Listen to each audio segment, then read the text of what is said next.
Lore Master Jito here. I'm the librarian of Azeroth, and I'm bringing you the lore straight from the books. Today we're down in the Koresh archive reading The Mysterious Notebook. This book is part of the Secrets of the Koreshi achievement in 11.2. Once you enter Tazavesh through the Dornogal portal, the Mysterious Notebook is in the left nook on a small table with an owl statue. My initial theories of these people's power and destiny were incorrect. Their strength and power are not merely the result of long-term Titan planning or the curse of flesh that afflicted some of the species I have witnessed, nor is it solely the proximity to the arcane energies that instigated rapid changes in nearby fauna. It is not even just creatures from Azeroth that showcase this behavior. I count species from 3 distinct worlds: Azeroth, Draenor, and Argus.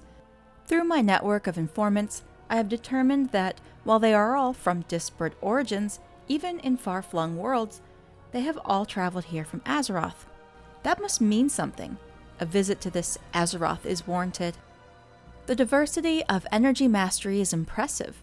Light being as common as void and shadow, nature magic flourishing in this barren ruin of my home, arcane casters tempting the void beasts with their structured energy. What I am most baffled by is how some visitors have not mastered any cosmic power at all and survive purely on their martial skill with weapons. Are these just lucky fools, or is there a greater stratagem I do not see? My master wants detailed numbers and notes of fights and conflicts from a variety of opponents. The corruption of the Shadow Guard makes their conflict with these mortals the easiest to get detailed information about. I have some long-range observations with their fights against the Void Beast, but that is lacking in fidelity. The Wastelanders are a source of conflict my master would expect to see, but their stubborn connection to their oaths is making this difficult. I encountered Locust Walker a few cycles ago. As I expected, he noticed my activities soon after I arrived. Our meeting was not pleasant. He blames me and my master for this current situation, as much for our inaction, his words, as for our activities on the Void-Fallen worlds.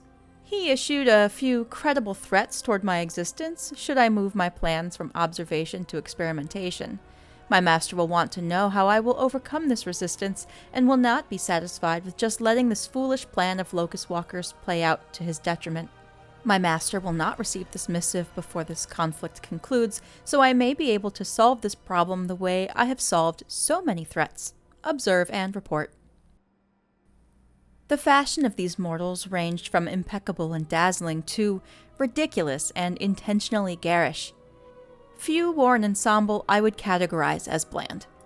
I am astonished that, with all the time spent in combat, that they had time to assemble such outfits.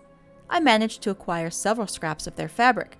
Over 98% showed strong signatures of transmogrification. We'll compare this to the Consortium quarterly balance records I acquired. I suspect this is where much of this Ethereal cartel's profit comes from of late. Shadreen. It has always bothered me that the various elf wells of Azeroth emit such massive amounts of power. No wonder their planet has been invaded so frequently. I have some suspicions as to what the power source may be.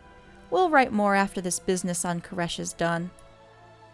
And that was The Mysterious Notebook, one of 10 new books on the Shattered Planet.